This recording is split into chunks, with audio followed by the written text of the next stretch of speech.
What's up, guys? It's your boy Justin. Today we're reviewing Secret Reverse, which is a graphic novel by the creator of Yu-Gi-Oh!, Kazuki Takahashi, who passed away on July 6th of a diving accident.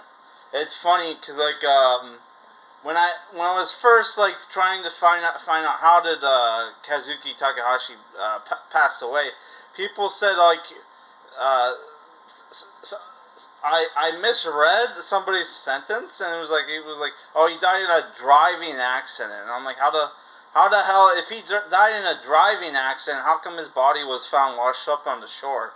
And it was like, oh, he died of a diving accident. Oh, that makes a lot more sense.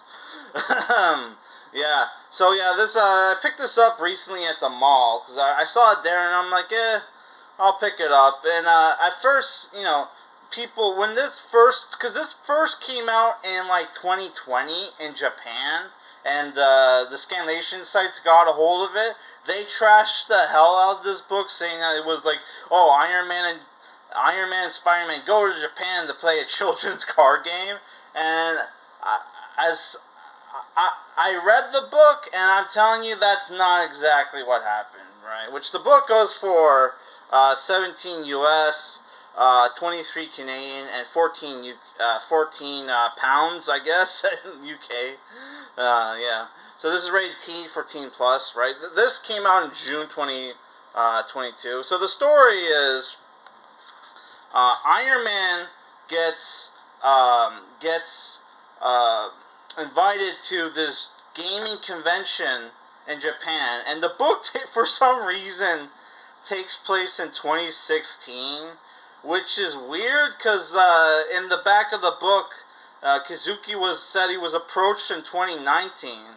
So the only reason I think he had the book set in like 2016 is because he said after after he saw like Avengers Endgame, if they had approached him to write this book, then he would have said no, which makes me think that he thinks that he thinks that the MCU and the comic books is like the same universe, and it's like, no, man, Iron Man's still alive in the comics. So like Iron Man gets invited to this gaming convention, which has this guy named Reijiro Kaio, who's the CEO, who's going to make an announcement, who's a maker of high-tech games and a card game called Secret Reverse, right? Which they never explain how Secret Reverse is played. Right? So yeah, he gets invited there by, you see this really cool cover. He gets invited there by Hiromi, who turns out to be the daughter of Reijiro Kaio, where that's her right there with Peter Parker, Spider-Man, and Masaru. Which oh, by the way, after in my first take that I did this review, I noticed that there's a character right there who looks just like Joey Wheeler or Jinochi from Yu-Gi-Oh!, which Jinochi's his Japanese name. So I'm wondering if there's more cameos by Yu-Gi-Oh! Characters here, right? Yeah, so yeah, Peter Parker's there not because he's on assignment for the Daily Bugle. It's because he's friends with this 10-year-old Masaru he plays online games with, and Masaru invited him to this gaming convention. So pretty sketchy that Peter Parker is going to a gaming convention with with a kid from overseas. That's a little weird there, right? But I think this Peter Parker is supposed to be a teenager. I'm not 100% sure. He said he's into car games and stuff and video games, so maybe, right? Which Peter Parker isn't he supposed to be a poor kid? How can he afford that shit? But whatever. Yeah. So yeah, you have Tony Stark. Before the drama happens, you have Tony Stark making an ass of himself, playing video games, showing himself to be a boomer, right? Yeah. So what ends up happening is Tony Stark hangs out with this group for the Secret Reverse announcement, where where the CEO, sorry, reveals his dual disc ripoff, which is called the Deathfall Machine, right? And has, like, invites the kid Masaru onto the stage to get a free trading card, and he also brings up Tony Stark, and he makes a challenge. Hey, this kid can pick out one of 3 cards, right? Which you can see the designs on the cards. They're pretty cool. They're not bad. He picks the Samurai Metal, right? And metal twin hedged lizard, which reminds me of the twin head. What's it called? Twin-headed dragon from Yu-Gi-Oh, right? So yeah, he challenges Tony Stark to a game that, hey, if you can hold on to the card for 60 seconds, right, the kid can keep it, right? And it turns out during those 60 seconds, he plays his children's card game where he summons this monster to choke the crap out of Tony Stark, but the monster's invisible, right? Like, you have a thing where, like, Tony Stark was about to blast this asshole with a repulsor ray, but he's holding the children's card. So if he had done it, he would have destroyed the card, which is supposed to be a rare card. Which Tony Stark almost died for this children's card. Which is kind of dumb. So yeah, after that, like, it gets, people are like, what the hell is going on, man? Like, he almost killed Tony Stark on stage, right, with his Deathfall Machine. So Peter Parker decides, hey, this is time for Spider-Man. And, you also get the sad story about, like, how this guy was passionate about children cards games, and he was a good father, but then he got obsessed with Secret Reverse, right? So, yeah, Spider-Man goes to spy on Reijiro Kajiro. It turns out that Secret Reverse, that the machine that he made is not actually a hologram projector like the dual discs in Yu-Gi-Oh, but it's a portal to another planet, and that a race of tiny nanomachine aliens go through the portal and combine to make the different monsters on the cards, and that they brainwash Reijiro Kaio for his, like, for an alien invasion. So he's going to mass produce the Deathfall Machine so the aliens can come through, brainwash people, and take over the planet, right? So it's up to Spider-Man and Tony Stark to fight fight this guy, right? Who can, like, use his, like, nanomachine monsters to attack, right? And the different forms are from the different cards, right? So you got some pretty cool dynamic art here. They did a really good job of coloring it, and I like the designs of the cards, right? They looked, they're not. It's the thing where they're not good enough that they would obviously sell as a real cards game, but they're good enough that it works for the story, right? Yeah. So obviously, Iron Man gets involved.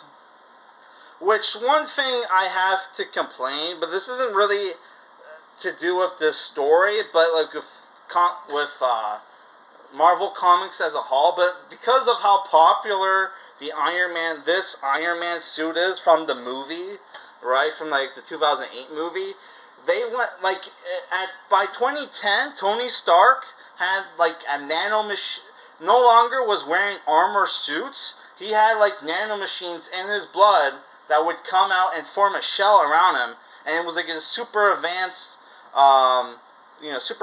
like, Iron Man armor that was in Infinity War and Endgame, and they got rid of that for the old, like, suit, which I think is dumb, because you're having a character technologically go backwards when Tony Stark's all about innovation.